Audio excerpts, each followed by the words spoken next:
Hello' friends, সকলোকে শুভজিকতা চেনেললৈ আকৌ এবাৰ স্বাগতম জনাইছোঁ আৰু খুবেই ইম্পৰ্টেণ্ট আপডেট লৈ আহিছোঁ। যিসকল আছিলে ITIত তোমালোকে ৰখি আছিলা ফাৰ্ষ্ট কাউন্সেলিঙৰ ৰিজাল্টৰ কাৰণে আৰু বহুতৰে প্ৰব্লেম হৈছিলে লগ ইন কৰিবলৈ। লাষ্টত তোমালোকৰ এনেকুৱা হৈছিলে যেন চাইন ইন কৰিব পৰা নাছিলে, বহুতে চাইন ইন কৰিব পৰা নাছিলে। চিকিউৰিটি পিন ভুল দেখাইছিলে, নিজৰ এপ্লিকেশ্যন নাম্বাৰ পাছপৰ্ট শুদ্ধকৈ মাৰিও ভুল দেখাইছিল।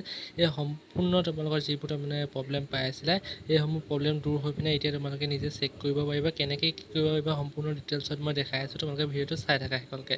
আৰু নতুনকৈ অহাসকলক কৈছোঁ, প্লিজ চেনেলটো ছাবস্ক্ৰাইব কৰিবা তোমালোকে সময়মতে আপডেটবোৰ পাই থাকিবলৈ। তোমালোকে ITI আছামৰ প্ৰথমতে অফিচিয়েল ৱেবছাইটত আহিবা। আহি পিনে তোমালোকে ক্লিক হেয়াৰটো তাত তোমালোকে ক্লিক কৰি দিবা। তোমালোকে জানাই তাত ক্লিক কৰিব লাগিব বুলি।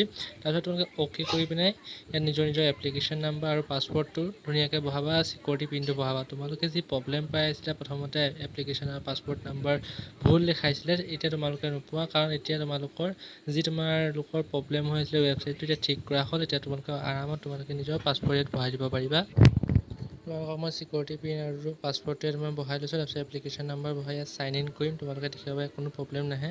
চাইন ইন কৰাৰ লগে লগে অট'মেটিক দেখিছে একদম পটাপট হৈছে আৰু ৱেবছাইটটো এতিয়া ফাষ্ট হৈ গ'ল। প্ৰথম অৱস্থা অলপ তোমালোকৰ প্ৰব্লেম দেখাইছিলে আৰু ITI এনেকুৱা হৈয়ে মই প্ৰথমতে কৈছিলোঁ তোমালোকক মই যেতিয়াই চিট এলটমেণ্ট ওলাব মই তোমালোকৰ ভিডিঅ' বনাই দিম। আৰু এতিয়া মই দেখাই দিছোঁ তোমালোকক কেনেকৈ কৰিব লাগিব। ইয়াত চেন OTP আহিব। তোমালোকে দুটা অপশ্যনৰ ভিতৰত কোনোবা এটা চইচ কৰি ল'বা তোমালোকে নিজৰ মতে।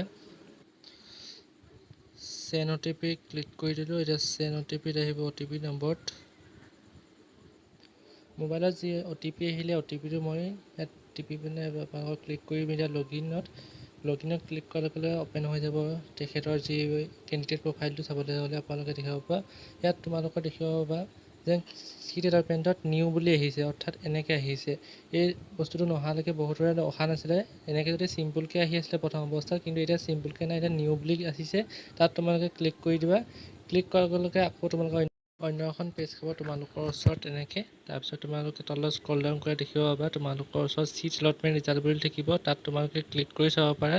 কিন্তু মই যিজনৰ চেক কৰিছোঁ তেখেতে ফাৰ্ষ্ট কাউন্সেলিঙত ৰাউণ্ড 1ত তোমালোকৰ পোৱা নাই। তেখেতৰ ইয়াত দিয়া আছে dear candidate as per field choice no' seat has been allotted to you in this round. অৰ্থাৎ তেখেতে ফাৰ্ষ্ট কাউন্সেলিঙত চিট পোৱা নাই, তেখেতক ছেকেণ্ড কাউন্সেলিং কৰিব লাগিব। আৰু যিসকল ল'ৰা ছোৱালীয়ে ফাৰ্ষ্ট কাউন্সেলিঙত চিট পাইছে, ইয়াত তোমালোকৰ ধুনীয়াকৈ থাকিব ডাউনলোডৰ অপশ্যন আছে, ডাউনলোড চিট এলটমেণ্ট ডেটা। তাত তোমালোকে এনেকৈ ক্লিক কৰাৰ লগে লগে তোমালোকৰ ওচৰত চিট এলটমেণ্টখন ডাউনলোড হৈ যাব আৰু সেইখন প্ৰিণ্ট আউট কৰি পিনে অহাকালি আৰু পৰহিৰ ভিতৰত তোমালোকে এডমিশ্যন ল'ব লাগিব। তোমালোকে যদি অহাকালি এডমিশ্যন নলোৱা তেনেহ'লে পৰহিৰ ভিতৰত এডমিশ্যন ল'বা। মই এডমিশ্যন ফিজৰ কথা আগৰ ভিডিঅ'ৰ কৈছোঁ কিমান হ'ব। তোমালোকৰ তাত লিখা আছে তোমালোকে আণ্ডাৰ IMC দিলে কিমান হ'ব লাগিব, SCVT দিলে কিমান হ'ব লাগিব। সেই প্ৰিণ্টখন কৰি লৈ যাবা। তোমালোকে চিট এলটমেণ্টখন প্ৰিণ্ট আউট এটা উলিয়াই পিনে তোমালোকে এডমিশ্যন কালি আৰু পৰহিৰ ভিতৰত লৈ ল'বা। যদি ভিডিঅ'টো চাই ভাল পাইছা লাইক কৰিবা, কমেণ্ট কৰিবা, আৰু এতিয়ালৈকে যদি চেনেলটো ছাবস্ক্ৰাইব কৰা নাই ছাবস্ক্ৰাইব কৰিবা আৰু লোকসকলক শ্বেয়াৰ কৰি দিবলৈ পাহৰি নাযাবা। আজিলৈ আহিছোঁ, ধন্যবাদ।